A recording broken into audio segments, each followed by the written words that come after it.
ضد إيران، ومسعود برزاني تشكر بإيران لأن شكروا الإيرانية أنقذت أربيل من تكون شكروا تحت نعم. مرمى داعش. زين شلون بنفس الوقت هو يعني يتشكر من إيران وموقف إيران وحاط له يا أخي هذول من هذول هم منو؟ أعدد لك إياهم هم منو؟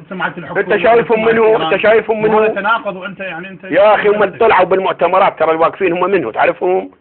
واحد منهم كان أمين سر فرع أبو جعفر المنصور بعتي عقله خرف. علي الحاتم عنده انفصال بالشخصية بهستيريا مريض نفسي. فايز هذا لا يقرأ ولا يكتب الله وكيلك ابن منطقتي. وعرفهم واحد ومنذر واثنين ضباط هاربين من الخدمة العسكرية. ترى هم هذول منهم عبد الرزاق الشمري هذا مسربت الله وكيلك تسميه عبد الرزاق الجدي. تعرف الجدي شنو يعني الصخل؟ ترى هذول هم منهم ناس ويحمل جنسية قطرية وكان يدرس في ثانوية بقطر. هم يسموك يعني شو يقولون على خلي يقولون انت رجل مرتد وعندك مصالح ويا الحكومة وركب والحكومة مطيتك هنا جوز قصور وقاعد بيها انت ومدلل. زين شو تريد تجاوبهم؟ والله ذولا البدوي قالوا له شت هقى ما بالناس، قال هقى ما بنفسي. فهذول يشوفون انفسهم يمشون ورا المادة ورا الخسة ورا الندالة عبالهم الناس مثلهم. انا والله بيوتي فجروهم ما عندي بيت وسيارة ما عندي طبعا بالمناسبة، لا عندي وحدة حكومية قديمة جاي استخدمها وجاي قاتل داعش انا وجماعتي. والدليل على ذلك عشيرتي لا زالت تقاتل داعش وما سقطت بالكامل. بغداد منطقتك قصور قاعد بيها فلوس ماخذ منين؟ هاي بغداد تقدر تسأل. كانوا هم ذابيني على المالكي والمالك الرجال المالكي سوى. احنا انا عندي نظام داخل نفسي اؤمن بالانتخابات اللي يفوز اقف وياه. هذا نظامي. بس هو يقول لك هذه انتخابات غير شرعية وغير حقيقية واكو تزوير من زور اللي فازت بالمنطقة الغربية هي عشائر موالية للوسط والجنوب وما يعترفون. لا الفازة ما موالي للوسط والجنوب. هم شلنا وحملة كبرى والانتخبنا يؤثم وبالجوامع اللي انتخبنا يؤثم من قبل المعممين. هذا اللي صار بالأنبار. طيب ذكرت يعني الأنبار أغلب شيوخها المعروفة مدينة الأنبار يعني معروفة بالشيوخ العربية الأصيلة.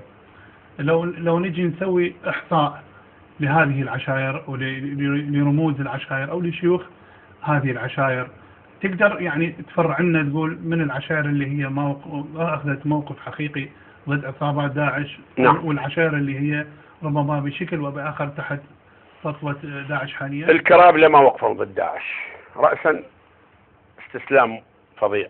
بعض مناطق عانوا وراوا استسلام لو صاروا مع داعش. لا استسلام فظيع لداعش. نعم. العشائر اللي قاتلت داعش ألب ذياب ألب فهد ألب نمر ألب فراج ألب سودة ألب محل ألب حلوان. هذول عشاء والبعيسة في حمرة الفلوجة. وأما قضاء حديث وهو معروف تاريخه. هذول بقوا يقاتلون داعش ولحد هذه الساعة. أما البقية حط عباته جواباته وملخ. زين الشيوخ العشائر اللي هم رافضين تواجد داعش يعني معروفين تقدر تذكر يعني تحصينا كل الشيوخ. خلي الناس تعرف من الشيوخ العشائر الأصلاء في الرمادي حتى يعرفون بالاسم اللي وقفوا موقف مشابه للسيد الهاي. كلهم ضد داعش ما عدا أفراد هذول اللي يطلعون قلت لك علي الحاتم زيدان هذا داعش يا شيخ البجابر اللي هم ما لهم أي دور على الأرض ولا وقفوا ضد داعش. يجوز أفراد من عندهم حياء مع الشرطة والجيش اللي هم هاجموا مركز الشرطة مال الملعب وسقطوه وانقتل به مقدم يقربني. وهاي الموجود. أما البنمر ضد داعش بعد ساف ضد داعش. وها أعطيك دليل هسه علي الحاتم عمه ضده عمه ماجد هو ضده ما راضي عليه نهائيا. يقول لك هذا بابا هو له عم ماكو امير اكو شيخ عشيرة البعث ساف ما ادري منين جتنا الاماره. ندري الاماره عند القاعده والدواش منين جابوا لنا الاماره ما ادري.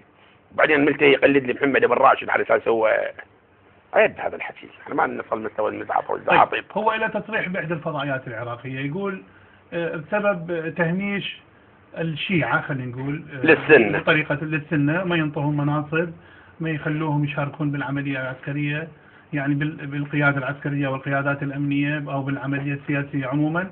95% من عشائر أهل المنطقة الغربية وأهل الرمادي اللي هو ينتمي لها اضطروا أن يكونون ضمن داعش ويواجهون الحكومة. هاي أكبر كذبة من عنده. هاي كذبة حد كذباته المشهورة وتلفيقها على الناس. أولا الأنبار عايشة أحسن من بغداد اقتصاديا عمرانيا كل الخدمات متوفرة بها. احنا نوبات نستخط نقول له يقطعون علينا الكهرباء وينطونا لها البغداد.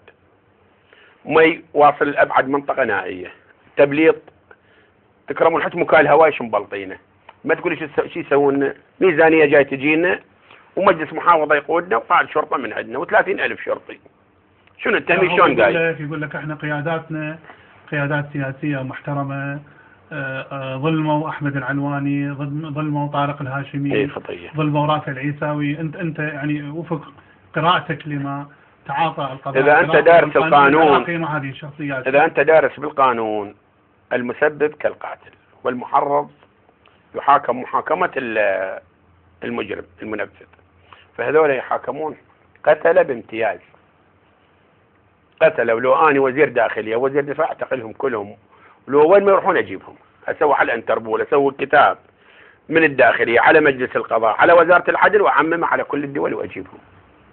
لا هو يوصفوك انت تخون اهل عشيرتك وقاعد تتهم، وانا اخون عشيرتك انا شرفاء يا بل يخون، انتخبتهم الجماهير وصاروا قيادات يخون يظلمهم، والقضاء العراقي ظلمهم. انا بالعكس السياسيين بالبرلمان ما عندي شيء وياهم. هو يبرئهم ويقول له مو قتله، يقول له خوش هواجم. من المقتله؟ رافع العيساوي واحمد العلواني وطارق الهاشمي. اقول لك سالفه حشم نقول بوجهه. اشرف من المعممين